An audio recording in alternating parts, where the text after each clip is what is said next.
Je me mets à nu avec une candidate de Célibataire et nu Québec. Restez là! Vous avez regardé Célibataire et nu Québec? Ça a fait gros jaser? Eh bien, ce soir, on décortique tout ça.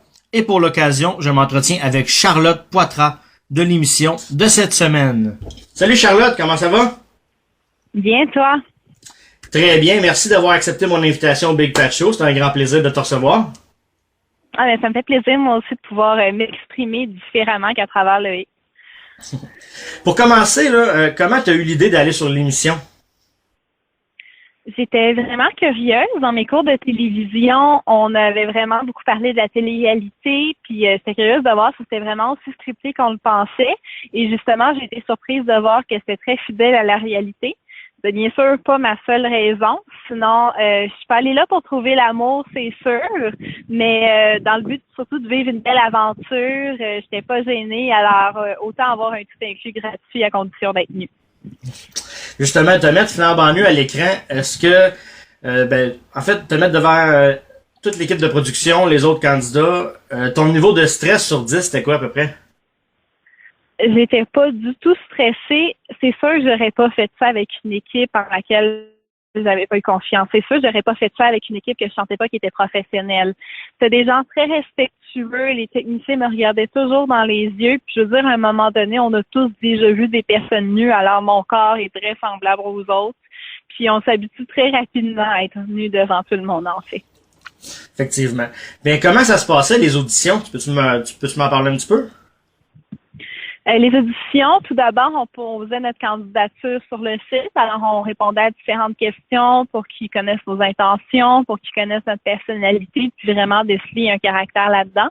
Par la suite, il y avait plusieurs entrevues téléphoniques et ensuite, il y avait une dernière entrevue en personne. Et je tiens à préciser que c'était habillé. Il voulait vraiment évaluer notre personnalité et pas le physique. Alors, toutes les diversités de corps étaient acceptées. C'était vraiment notre personnalité, notre caractère qu'ils voulaient voir. Déjà là, en partant, c'est super bon. Que tout le monde se mette en valeur. C'est sûr que c'est peut-être le modèle plus cliché justement du gars musclé bronzé puis de la fille bronzée au gros sein qui pouvait se présenter à l'émission, dans le sens qu'ils sont plus mis en valeur par les médias en général. Alors les gens ils ont peut-être plus confiance en eux. Mais moi, je vais également présenter un modèle de corps différent. Alors, moi, je suis pâle, j'ai jamais bronzé de ma vie, j'ai bronzé jamais de ma vie, ça marche juste pas. Okay. Je danse un peu, mais je m'entraîne pas. Je voulais que les filles puissent se reconnaître aussi dans moi à l'écran, puis qu'ils puissent remarquer que t'as pas besoin d'être une poupée Barbie pour être belle à l'écran. Effectivement. Mais rendu sur place, est-ce que tu voyais les trois candidats en premier ou tu voyais juste un pour commencer? Ce qui est présenté aux caméras, c'est vraiment tout ce qui s'est passé. On n'avait pas le droit de voir les candidats mis à part devant les caméras. Alors, on m'enfermait dans un sous-sol. Il fallait que je reste là pendant que se déplaçait d'une place à l'autre. Ils voulaient vraiment pas manquer quoi que ce soit d'intéressant qui aurait pu être filmé. Alors, les seuls moments que je passe avec eux, c'est vraiment tout ce qui se passe devant la caméra. Puis c'est vraiment passé de cette façon-là. En plus, ça, je trouve ça respectueux. Il y en a beaucoup que je trouvais qui critiquaient, mais de la manière que tu m'en parles, c'est beaucoup respectueux. Oui, je suis vraiment contente. Ben, c'est sûr, les candidats ne sont pas nécessairement respectueux, mais j'étais entourée dans une équipe qui avait beaucoup de respect pour moi, alors j'étais supportée à travers ça. Puis parlons du fameux cas de Loïc un petit peu. Qu'est-ce que tu retiens de lui à part une gorgée de bière sur la tête? Mais pour vrai, c'est pas le genre de personne à qui je pense particulièrement dans ma vie. Il m'intéresse pas, fait que j'ai pas de raison de penser à lui. Alors, j'ai passé une mauvaise date. Il était très au courant que je n'étais pas intéressée, puis j'étais fâchée sur le coup, mais je lui ai pardonné par la suite. Je trouve que ça vaut pas la peine de perdre du temps à se préoccuper des personnes comme ça. Alors, j'ai passé à d'autres choses, puis il l'a très bien compris. C'est bien correct de même. Mais lui, de son côté, il disait avoir joué un jeu, perdu un pari. Comment tu vois ça? J'ai entendu qu'il avait joué un jeu. J'ai entendu dire au Journal de Montréal qu'il était sous. Tout d'abord, pour la partie, j'étais sous. Ça se voit très bien à l'écran que la production lui avait donné une bière et cette bière, il ne l'a pas bu. Il me l'a versée sur la tête. Alors, il était pas sous à ce moment-là. C'est mes cheveux qui avaient plus d'alcool que lui. Sinon, il dit qu'il joue un jeu pour être drôle, mais en même temps, excuse-moi, mais être homophobe, c'est pas drôle de dire que tu préfères mourir qu'embrasser un gars puis tu veux bien paraître puis que ça serait la pire chose au monde d'embrasser un gars, excuse-moi, c'est pas drôle. Non. Fait que si tu voulais faire rire les gens, tu étais capable de le faire en ayant une tête sur ses épaules, tu étais capable de le faire en respectant les autres et en te respectant. Alors, juste le fait, même s'il a voulu jouer un jeu, juste le fait qu'il pense que ça soit drôle, ça démontre quand même qu'il est pas wise. Non, effectivement. T'sais, oui, il a joué un jeu, mais il y en a trop mis, je pense. Je sais même pas s'il a joué un jeu, parce que pour vrai, je connais des personnes dans la vraie vie qui sont comme ça. Alors, ça se peut qu'ils soient comme ça pour vrai, mais qu'il ait joué un jeu ou non, il y a des choses qui se font juste pas. Alors, même si c'était acté, c'est pas convenable. Non, ça c'est très vrai. Mais l'émission là, dure 42 minutes, OK? Puis j'imagine qu'ils n'ont pas tout montré à la télé. Ils ont sûrement gardé des moments plus cocasses, mais il y a sûrement eu des moments aussi plus doux, plus sages qu'on n'a pas vu, mettons. Là. Ben, c'est sûr que dans une télé-réalité, tout le monde est vraiment typé dans un genre de personnage. Par exemple, lui, c'est le douchebag superficiel, un peu niaiseux. Moi, je suis la bonne fille qui paraît bien. Yann, il est gentil. Je suis l'on classé dans la salope, disons. C'est sûr qu'ils ont pris des personnes qui étaient assez excentriques, qui avaient un fort caractère à la base. Et l'essentiel, c'est qu'ils ont vraiment mis en valeur le personnage dans lequel on était classé. Tout, c'est vraiment les téléréalités en général qui ont mis en valeur notre caractère pour vraiment nous classer dans une case, disons. Ils ont mis des personnalités aussi d'un extrême à l'autre, comme on a vu dans l'émission. Là. Oui, c'est ça. C'est sûr que c'est plus intéressant quand tu as des personnes très différentes dans l'émission parce que, je veux dire, si on a toutes des personnes comme moi qui sont toutes d'accord ou même juste des personnes comme Loïc qui sont toutes d'accord, il n'y aurait pas de confrontation, il n'y aurait pas de discussion, il n'y aurait pas de moment où je me fais verser une bière sur la tête et je réagis. Alors, c'est ça qui crée le show, mais c'est quand même fidèle à la réalité, comme j'ai dit. C'est juste qu'ils mettent l'emphase sur certaines choses pour que les personnages soient plus clairs, disons. Ça ne se fait pas verser une bière sur les gens. La bière, c'est collant, puis la bière, ça pique dans les yeux. Elle m'a vidé de l'eau dans sa tête, j'avais tout mis de la pâte dans mes cheveux, tout. Ça m'a décoiffé devant la caméra, je l'ai mal pris, j'ai versé la bière. C'était pas bien intelligent, mais des fois, je fais des actions sans penser. Tout ce que je peux dire de cette activité-là, c'est Te faire verser une bière sur la tête, c'est pas l'idée du siècle qu'il y a eu, là. C'est sûr que c'est pas l'idée du siècle de me verser une bière sur la tête. J'avoue que c'était pas l'idée du siècle non plus de verser une bouteille d'eau sur la tête. C'était quand même risqué. Et j'assume que de ma part, c'était pas non plus le geste le plus intelligent, mais à ma défense, on était nus, fait qu'on n'avait pas de vêtements mouillés, on se baignait toute la journée et l'eau n'était pas très froide. Alors, c'était pas bien de ma part, mais ça méritait pas une bière. Ça méritait peut-être de me faire lancer dans la piscine plus tard, mais ça méritait pas une bière. En même temps, il a dit que t'avais défait sa coiffure. Sérieusement, il n'y a même pas assez de cheveux pour avoir besoin de pâte dans ses cheveux. C'est ridicule. Ouais, effectivement. Dans l'émission, tu dis un mot pour décrire ta journée. Tu dis tabarnak. Oui. T'avais-tu aimé ça ou pas? Je pense Avec que c'est... lui, Mais là. comme j'ai dit, c'est fidèle à ce qui s'est passé. Fait que je pense que c'est très évident. Et je l'ai très bien démontré, autant aux spectateurs qu'à Loïc, que je n'avais pas passé un bon rendez-vous. Je suis vraiment pas du genre à faire à croire aux autres qu'ils ont des chances avec moi quand ils en ont pas du tout. Alors, j'étais frustrée. J'en ai peut-être même plus dit que j'en aurais dit à l'habitude, mais c'est sûr que j'étais vraiment pas contente. Mais par la suite, je l'ai pardonné, puis j'ai juste passé à d'autres choses parce que j'avais pas de temps à perdre avec lui. Donc, t'as pas de contact avec? J'ai pas vraiment parlé aux gens par la suite. Je pense que Stéphanie, c'est celle avec qui je m'entendais le mieux. Pour vrai, Stéphanie, je l'adore. Elle est super gentille. Puis je veux dire, être sexuelle, c'est pas quelque chose de négatif. Elle fait de mal à personne en étant sexuelle. Alors, moi, j'ai vraiment aimé Stéphanie. Si j'étais obligée de finir avec quelqu'un, je pense que j'aurais choisi Stéphanie, moi aussi. Mais j'ai parlé un peu à Stéphanie. je dis un petit scoop qu'il y a un des gars qui m'a quand même recontacté par la suite dans le simple but de coucher avec moi. Alors, je pense que j'ai fait un bon choix de pas le choisir, mais je ne dirai pas c'est qui. C'est correct. Mais outre Loïc, tu as aussi rencontré 2 autres candidats, mais pour finalement repartir avec ton chien. Oui. En fait, avec Yann, il était gentil, ça s'était bien passé. Je pense qu'Alex, par contre, ça avait été plus un coup de foudre sur le coup, qu'il m'intéressait vraiment clairement dès le début. Je pense également que l'activité a facilité les rapprochements.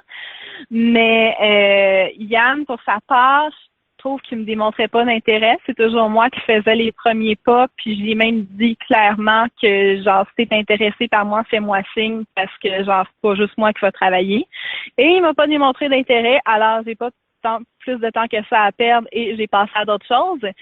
Sinon, Alex, il est bien seul, mais quand il se retrouve en gang de gars, il m'a pas mal déçu. Alors, je me suis dit, je n'étais pas allée là dans le but de trouver l'amour de ma vie. Je trouve que ça aurait été absurde d'aller là dans ce but-là. Si ça arrivait, tant mieux, mais si ça arrivait pas, j'étais quand même très contente de partir seule. Vaut mieux être seule que mal accompagnée. Et de toute façon, j'ai mon chien Molly qui est la plus adorable au monde. Je te crois là-dessus, ça c'est sûr. En général, t'as aimé ton expérience, puis si ça serait à refaire, est-ce que tu le referais? J'ai l'impression qu'il n'y a rien dans ma vie que j'aimerais ça. J'ai l'impression que j'aimerais jamais revenir dans le temps pour effacer certaines choses dans ma vie, dans le sens que c'est ça qui fait en sorte que je suis qui je suis présentement. Peut-être que si j'avais pas fait cette émission-là, j'aurais pas eu la confiance que j'ai gagnée là-dedans. C'est sûr que mon but, c'était pas de me faire connaître négativement. Je pensais pas que ça allait être aussi connu que ça, mais tant qu'à être associée à Loïc, je me suis dit autant d'être connue d'une façon différente de mon bar. Je pense que ça serait pas à refaire. Également, je pense, en plus, c'est drôle, le lendemain de l'émission, j'ai rencontré un gars avec qui je suis encore présentement, puis je pense que si j'avais pas fait le show, j'aurais pas eu la confiance d'être vraiment aussi direct avec lui puis de l'aborder de la façon que je l'ai abordé quand je l'ai rencontré le lendemain du tournage. Alors, je serais peut-être pas avec le gars avec qui je suis présentement. Puis juste pour ça, lui, je veux vraiment pas le perdre. Alors, je pense que ça a été pertinent quand même de faire ça parce que ça m'a apporté la confiance d'être avec la personne avec qui je suis. Alors, je suis maintenant habillée et en couple. Mais tant mieux, puis je suis fier de toi. Merci. Les téléréalités des Québécois, on en mange. Soit qu'on aime ça, soit qu'on aime pas ça. Les statistiques le démontrent. On aime ça. Soit qu'on aime détester, soit qu'on aime les aimer. Mais ça fait de la bonne TV pareil. Je suis tout à fait d'accord avec ça. Je veux dire, l'important, c'est que tu l'écoutes au final pour ceux qui le diffusent. L'important, c'est qu'ils fassent de l'argent avec les publicitaires parce qu'ils ont des bonnes vues. Alors, je pense que la seule façon de vraiment pas aimer le show, c'est juste de pas l'écouter, puis le show va mourir par lui-même si personne l'écoute. Mais les gens, ils aiment ça, chialer. Les gens, ils aiment ça. Les Québécois, là, je trouve que pas mal, là, ça chiale tout le temps sur tout. Mais il y a une chose que je me suis dit, si je suis connue, je ne lirai jamais les commentaires sur le Journal de Montréal à mon sujet. C'est la chose que je ne lirai jamais. Simplement parce que, je veux dire, ils mettent une photo d'une femme voilée puis t'as 15 000 racistes qui disent de retourner dans son pays tout à fait gratuitement. Alors, c'est la seule chose que je lirai pas. Mais en même temps, je suis très ouverte à la critique. Je veux dire, si tu me dis simplement que je suis conne, c'est purement gratuit. Mais si si t'es pour me traiter de conne, convainc-moi que je suis conne. Donne-moi des arguments pour expliquer ça, puis là, ça va valoir la peine que je t'écoute. Puis là, je vais pouvoir même parfois être d'accord qu'il y a certains gestes que j'aurais pu faire autrement, il y a certains gestes qui n'étaient pas appropriés. Mais les commentaires gratuits, je les prendrai pas. Si tu veux me critiquer, aie quelque chose à me dire. Puis ceux qui ont critiqué Célibataire et Nu Québec par rapport à ta présence, tu leur dirais quoi? Je leur dirais tout d'abord, la majorité des gens jugent ma simple participation. Ce que je leur dirais, c'est d'au moins écouter l'émission. Écouter qu'est-ce que je dis dans l'émission, comment je présentais dans l'émission, puis si possible également me lire dans les médias, m'écouter dans les médias pour voir ce que j'ai à dire, ce que je suis vraiment. Alors, le simple fait de participer à l'émission, ça fait pas de moi une mauvaise personne, dans le sens que je fais de mal à personne. La nudité, c'est naturel. Alors, ça fait pas de moi une mauvaise personne pour autant. Puis sinon, j'ai été critiquée, par exemple, pour la bouteille d'eau que j'ai versée sur la tête. J'assume que c'était pas le geste le plus intelligent. J'ai également vu une critique que je tiens à mentionner, parce que je pense que c'est important, que, admettons, j'ai tapé les fesses de Alex avec de la peinture, puis il y a quelqu'un qui m'a dit justement si un gars avait fait ça à une fille, ça se serait retrouvé en couple, une agression. À ma défense, c'était quand même dans un contexte de flirt. C'était dans un contexte où on avait déjà des rapprochements physiques, puis j'ai juste fait un premier pas pour aller plus loin. C'est sûr que tu peux pas demander à chaque fois à une personne, est-ce que je peux t'embrasser? Est-ce que je peux te toucher à cet endroit? Alors, c'est sûr que c'est difficile de comprendre et où la limite, c'est difficile de comprendre est-ce que je peux franchir ce pas-là ou est-ce que je serais mieux de garder ça tranquille, mais c'était pas comme si j'avais pogné le cul à un gars cute dans la rue, c'était quand même dans un contexte de flirt et de rapprochement où il était déjà à l'aise que j'aille quasiment ma face sur son pénis, là. Maintenant, j'ai vu que ton nom était inscrit dans l'Union des artistes. Alors, que fais-tu dans la vie? Ce que je fais dans la vie, je suis vraiment un peu partout dans le domaine des communications. J'adore les tournages. Je suis pas nécessairement actrice dans le sens que j'ai pas un rôle dans une série télé, mais j'ai pu faire différentes choses. Par exemple, je fais beaucoup de figuration. J'ai pu travailler comme danseuse aussi. J'ai fait des shows d'humour, en fait. C'est encore des shows d'humour, mais j'ai fait un show d'humour que j'ai fait que j'ai fait il y a un moment que je suis rentrée dans l'Union des artistes. Alors, je suis en effet dans le domaine, que j'ai pas voulu mettre ça en valeur pour pas que les gens pensent que je jouais un rôle dans l'émission parce que c'est tout à fait moi. Je veux dire, peu importe comment je vais me présenter sur tous les médias, tu me rencontres dans la vraie vie, tous les gens vont être d'accord pour dire que c'est qui je suis vraiment. Mais oui, j'ai parfois fait des tournages, puis j'espère continuer comme ça. Ça m'intéresserait beaucoup d'être actrice, en fait. Fais de la figuration dans Virginie, est-ce que j'ai vu? Ah mon Dieu, mais ça, c'était il y a longtemps. Mon profil UDA, il est pas à date.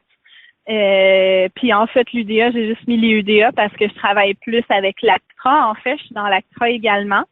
Mais oui, je fais beaucoup de tournages, je fais beaucoup de figuration. Sinon, c'est des tout petits rôles. Sinon, je suis danseuse, mais ça fait longtemps que je suis dans des tournages. Alors, c'est pour ça que je suis très à l'aise avec les caméras.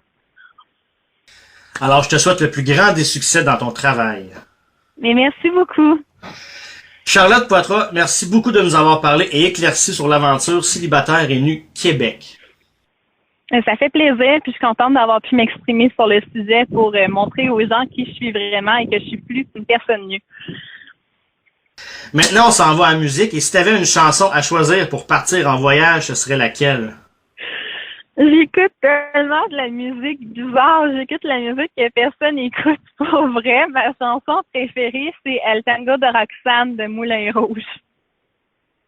T'as sûrement pas ça dans ta musique. J'ai tout dans ma musique. T'as El Tango de Roxane. Ouais. Oh mon Dieu, mais c'est génial. Personne n'écoute ça. Alors, on s'en va écouter ça et merci beaucoup de nous avoir charmés avec ton charisme à l'émission. Merci, Charlotte. Ben, merci beaucoup. Bye bye. Bonne journée.